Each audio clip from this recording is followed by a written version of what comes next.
Greetings, this is Ty Brown with AthleticDirectorU. I'm here with Victor Santa Cruz, the head football coach at Azusa Pacific University, and he and I are going to talk about emotional intelligence. Greetings, Coach. Thanks for joining us. Hey, Ty. Thanks for having me. Now, Coach, I've known you for 8 or 9 years. Yeah. You've been in the coaching profession for 23 years, I believe it is, right? Yes. And then head coach for 13 of those 23 years. And you took over for a coach who had done a lot of things there at Azusa Pacific. Yeah. And right when you took over, from a story you told me, it's almost like the program tanked. Yeah, you can say that. and you had to do some self-reflection. Talk to me about that Right. a little bit in terms of that area of your head coaching. Right. Now, I had taken over in 2006 when I was 33 years old. Peter Shinnick was a guy I had worked for, and he had laid a pretty solid foundation. He took another position, and I was a defensive coordinator at that time, and fortunate, had a lot of success as a defensive coordinator. And so when they offered me the job at 33, I jumped on it and said, oh man, the eagerness to prove yourself as an expert head coach, if you would say.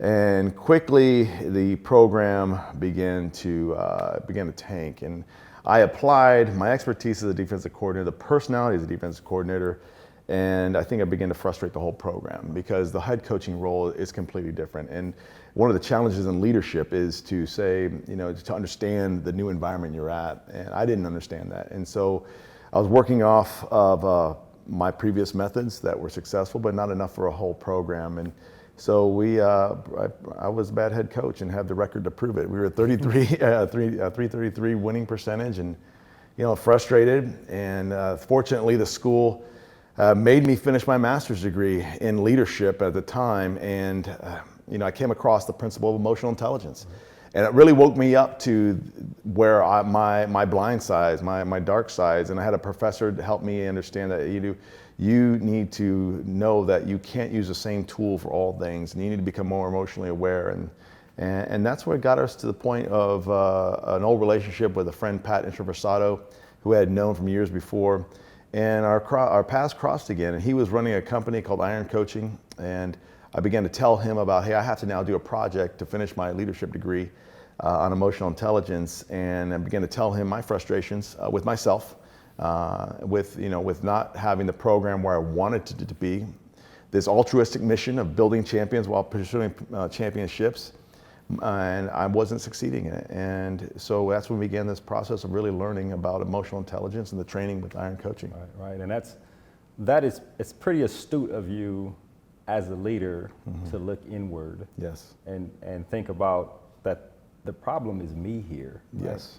And to look at it as, I was a successful defensive coordinator, and I'm trying to run this as I did as a defensive coordinator. Right. I imagine over the years there's some hindsight in that, but even in the moment, in terms of understanding yourself emotionally and being humble enough, right? Ego set aside to know that you need to do some work as a leader was probably great. Yeah, I was hard-headed enough that it took 4 years to get to that point. But you're right.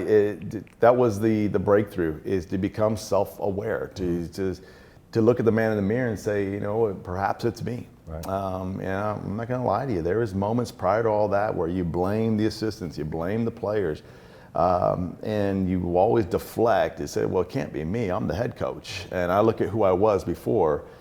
It's a completely different environment. Being in DC to go to head coach. And I think that's just the challenge in leadership. Whatever expertise you had to get you promoted, it really won't be enough for that next role, because the next role is different. Right. And that's, thankfully, I did get to that place in my career. Right. And then you were introduced to emotional intelligence. Yes. And how would you define that now, from when you learned about it and what it was and what it is, to now that you've lived it for the past 9 some odd years? How would you define emotional intelligence? Yeah, it's a fascinating subject, but to simplify it for our terms and for my football mind, it was one, becoming self-aware.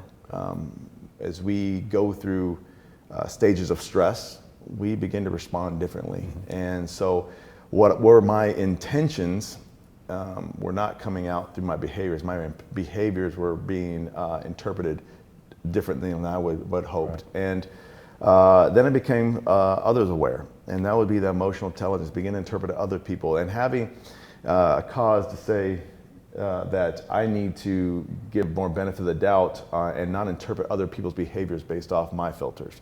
So becoming really aware of those filters was critical. Right. And it's pretty significant to become aware. Yes. Right? And you were introduced to this concept of emotional intelligence. You become self-aware, and then you move forward. So how did you start applying it at that point? Once you became self-aware, once you learned about what this thing is that can probably help you as a leader, tell me how you started the process of implementing it in your program. Well, and, all of us at college football programs, high school programs, have strength coaches, and so I need to get a coach. And so this was an area in the human being. It's like the muscle. The brain is a muscle, and it needed to be trained. And so I applied. The services of Patterson Versatile and Iron Coaching. We implemented their program for football, and he had been working with businesses in the corporate world, and so we began to pilot a program for athletics, and that program now has been 9 years, and part of it was I need to be coached, and so in the same way, my coaches were being coached with this program. We've taken it to the players, and because the players, for them to be high-performing players at the level we recruited them to become, that talent we wanted, they need to understand this principle as well, because once you begin to go through stress, and if you're not self-aware, whatever talent you have begins to get choked off, and now the ceiling gets really low. And we wanted to make sure we're a high-performing environment for our coaches and players and myself. And the program, what you mentioned Iron Coaching, and yes. we talked about that before. Iron Coaching is the company, but really the program that we've developed was relating for results. Okay. We needed to relate with each other, and we needed results to come out of it. This is a winning business.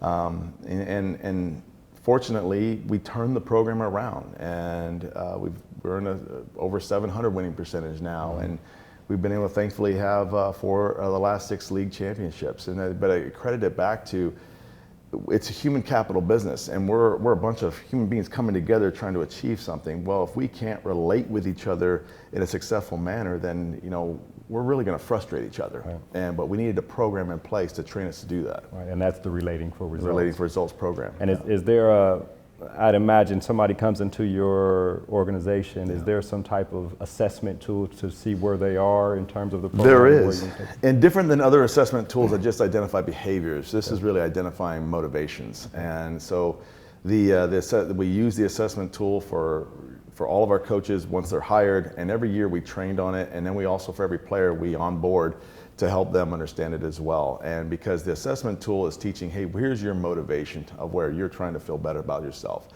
For some, it's high action, high analytical. Some it's, hey, I want to be a big helper, and others, I want options.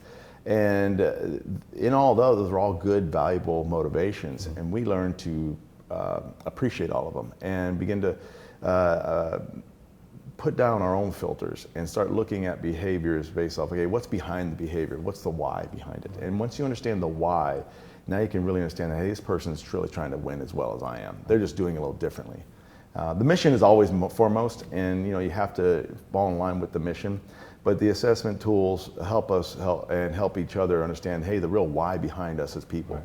And is that something that you created? The assessment yeah. tool? So there is it's called Strength Deployment Inventory that we use that tool, and you put it in the whole Relating for Results program and the training. It's helped somebody say, okay, how do I use this tool? Right. So it's like that would say per se be the weight room, and now you have the trainer who understands you how to train using that tool to help train you up in that area. And you created that.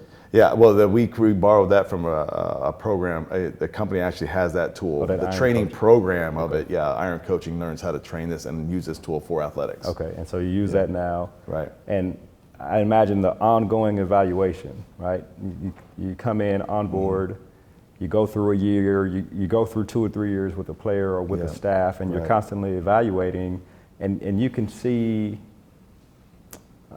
I would use the word tangible results in terms of a change of personality or an evolution of personality, that kind of thing. Yeah, you see that the change becomes the maturity factor. Not necessarily changing who the core personality is, but the core awareness, and you see a maturity happen. You see them problem solve quicker.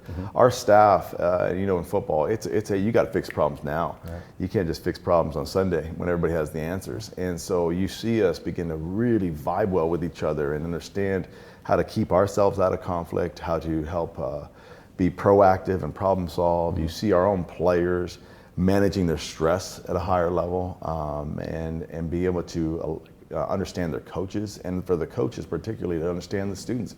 They're college young men. They're not fully developed, and so there's a grace that comes through this program, so that our players really trust that coach, and the coach always is holding a high standard. But I'd say the tangible result that you see from relating from results is it's an organization, a high trust organization. Right. Again, this is Ty Brown with AthleticDirectorU, and I'm here with Victor Santa Cruz from Azusa Pacific University, and we're on the topic of emotional intelligence. Now, thinking about this from leadership, right, in any industry, right, whether you use Iron Coaching and Relay for Result, whatever specific tool, or the other Myers-Briggs and whatever they use, I think one of the keys here you're talking about is ongoing evaluation, and also emphasizing that it's more than just understanding who you are based on the assessment tool. Right. It's understanding the effect you have on other people and those things. Right. Yeah. So if you're going to work with people, then you need to become self-aware, and you need to have your organization as aware of themselves too, because ultimately you hire the talent, and we spend a lot of money in recruiting services, a lot of whatever business you're in. So the onboarding process is actually a financial cost, and the letting go process is a lot of financial costs as well. So in between, what you're saying is, man, we'd love to avoid that conflict that disrupts the organization and only takes the organization higher.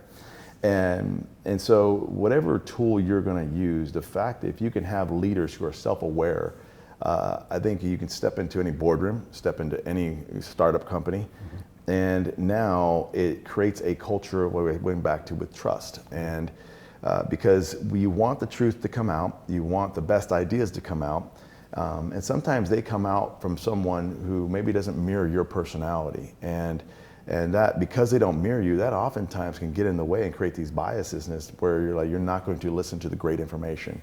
And if the other person on the other end isn't willing to be self-aware, then if you don't respond in how they prefer to be mirrored, then they may interpret you as, okay, this isn't working. When all along, it's just the people conflict is going to disrupt a great idea. And that's what we want to avoid. So for anyone who's leading out there, an athletic director, a CEO, you understand, how are you creating a highly emotionally intelligent organization? That's an ongoing thing, because time will create new circumstances, new stressors, and we're all growing as people, hopefully. And if this is an area that becomes a substance to your culture and a substance to your organization, a backbone to it, then you feel like you're going to have people that love going to work every day, because there's an appreciation, there's a self-worth, and they understand there's also a high challenge, because they're going to be around people who I can be vulnerable with and continue to just lay out ideas that ultimately, whether rejected or accepted, they know that it wasn't personal. And unfortunately, as human beings, we take everything personal, and this is where the emotional intelligence factor comes in. And the key is that for a lot of leaders, especially when you talk about athletics, but in any industry, that 4-year period you had, where you had to stop and say, maybe I'm the problem here, and being willing to self-assess and willing to be introspective and do the things necessary to move forward. That's a pretty intuitive thing to do. A lot of people don't self-reflect enough, in my opinion. Right. No, and whatever it is for my world, I was fortunate to go through it and come out of it with a better idea and a better plan. Right. I think a lot of people are going through those frustrating times, as I've encountered in different conventions and different industries, whether business, athletics. A lot of people are going through this, and now it's, well, I don't know how. And the blame game is the best way to get out of it for people, because it protects yourself. And you're able to, whether you leave an organization or stay in an organization, that's how we defend, and we build walls. And this is where the breakthrough can happen for any organization, if you can incorporate the training and whatever you're in, human resources department, but it always has to come down to the leaders. Honestly, the program wouldn't have worked if I didn't say this is critical, and I didn't go through this. And now for me, I'm a big time believer, and if you're trying to create success for an organization, it starts off with this, because ultimately you're working together. And if you can't go to work and find and feel like the best can come out of everyone, then you've set a ceiling that's you're gonna probably end up burning out. Right. And I'll ask this final question here: has this been infectious? Right, football is such a public and community sport window to the university there at Azusa Pacific. Is something like this what you're doing? Has it been effective in the athletic department and, of course, on campus in general? Yeah, it's completely been infectious. Now our whole athletic department has adopted it, and we've had other departments in our organization adopt it, and so it's become a cultural thing for us now, and it's become something where we're all very aware of it, and it's been to become infectious in the point too where it just created trust. Here's the real success part of it. It was infectious, and now our mission was bought in.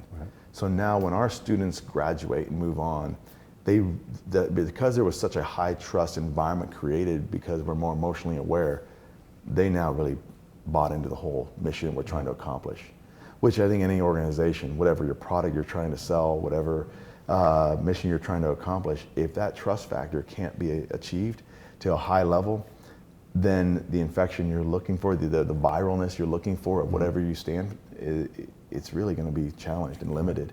So it comes back to what we just started off, becoming self-aware and becoming other-aware and creating this environment, and ultimately you get trust. And trust, we know, is the secret sauce to all success. It is. Well, Coach, this has been an excellent conversation. I really appreciate you joining us here. Thank you very much. AthleticDirectorU. Appreciate your time.